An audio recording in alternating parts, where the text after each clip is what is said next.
All right, we are back. Dynasty Trades in 5. I'm Clay. Shane. I am Mr. Claypool. All right, we're doing Chase Claypool tonight. Kind of a diva, maybe, but he's got You're a a lot of. diva. I am a diva sometimes. A lot of talent, though. I feel like every time he catches the ball, he has to make everything look like he's epic and hit the ground like in hilarious fashion. But Scott, what are your thoughts on Claypool? You go first. Yeah, this was a guy I definitely was out on before he got drafted and bought back in on pretty hard after year one. I tried to correct the mistakes that I made with previous players, such as Terry McLaurin, where was not on the prospect, then had to buy in after a good rookie year. Largely disappointed. I'm not sure necessarily how much of that was entirely his fault. He dealt with some injuries. I still am under the impression that turf toe never really healed. So I think you can explain some of his lack of production in the second half of the year to that. And then also, I mean, let's be honest, he had a fledgling quarterback situation down the stretch. So I think there's still room for growth with him. Obviously, there's going to be some questions on who the quarterback's going to be. I am somewhat terrified just from some of the stuff I've heard with the Steelers that uh, if they can't get one of the top free agent quarterbacks to come there, they may truly patchwork this together with somebody that's not good. I mean, people talked about they may just go with Mason Rudolph. Like that just terrifies me from a fantasy perspective. But even I mean, this year, if you just look at where Claypool ended up, it wasn't as bad I think as people necessarily portrayed. I mean, he was a top 30 receiver the first half of the season, and then kind of tapered off a little bit. So I think he's just in that mix of so many guys we've talked about before, where you know his value is probably settling somewhere in the 20s, early 30s from a dynasty value perspective. But you have to be a little convicted on who you buy in that range because he's in the same range with a bunch of other guys. I mean, he's just a prototypical like wide receiver 2/3, and it's going to be impacted also with some of the rookies that come in too. And you're gonna right now he's wide receiver 20 in DLF. I think he's gonna probably fall down when some of the rookies jump in. But definitely a guy. I mean, if I'm buying, so I want to add more shares of him to my portfolio as we get towards the off season because I do think there's some merit to what he did in his rookie year, and I'm willing to buy in on that again.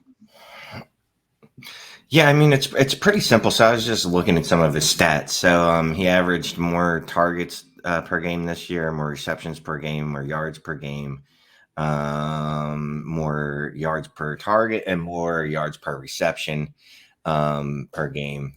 He basically every category that you want a receiver to improve on the previous season, he improved on, except for touchdowns. And what's funny about that is last year, or I should say, 2020. What did we kept saying? We said he scored way too many touchdowns. It's going to regress. It's going to regress. At least most of the people said that. But then when it happened, everyone is shocked and just appalled because it went from 9 touchdowns to 1 touchdown, I guess, or 3 touchdowns because you had a rushing touchdown. Or he had 11 touchdowns last year and he had 1 this year because he had 2 rushing touchdowns. And his rushing yardage actually increased and his average increased as well. Exactly the same guy you thought he was 2 years ago. If you were buying 2 years ago after the 2020 season, you should be lock, stock, and barrel in on him right now because you're going to get him for a lot cheaper than you would have paid.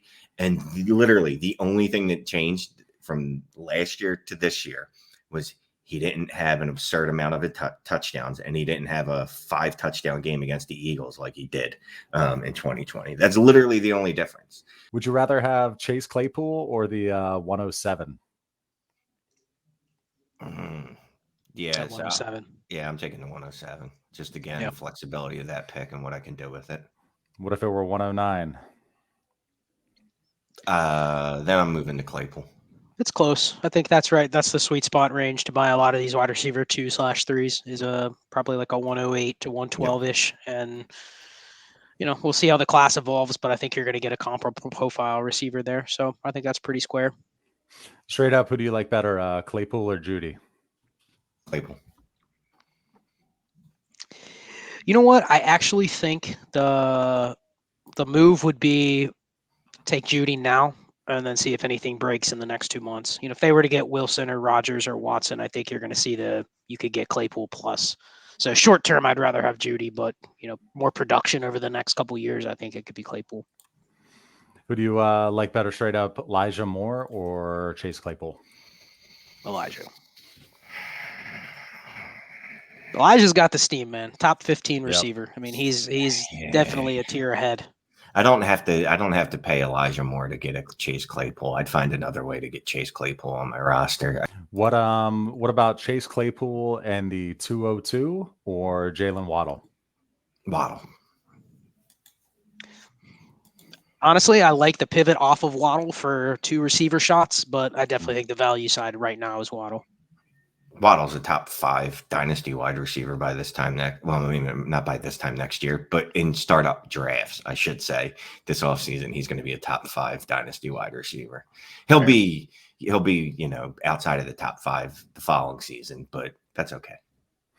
And who do you like better, straight up, T. Higgins or Chase Claypool? I know Scott hates T. Higgins, but I love T. Higgins. It's easy Higgins. Loved Higgins.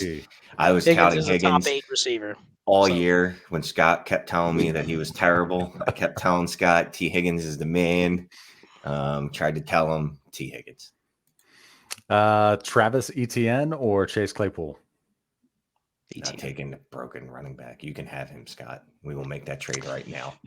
You know what? It comes down to, like I said, we got to do one of these bigger idea roster construction videos because, some rosters I'd sit here and go, I'd love to trade ETN for receiver talent. Others I'd say I'd love to trade a receiver for a running back because I may not have any. We're picking in generalities, man. We're just saying in general. And that's why I'd say in a vacuum, give me the running back for now. Okay. I always think resale value too when it comes to every player. It's like, all right, what can I sell him for immediately? And I just think you could sell ETN for more right now. Okay. Would you rather have Chase Claypool and the 109 or DK Metcalf? Ooh. You know what? People are going to crucify us for this, but I don't hate the pivoting off of DK for 2 shots. I just throwing it out there.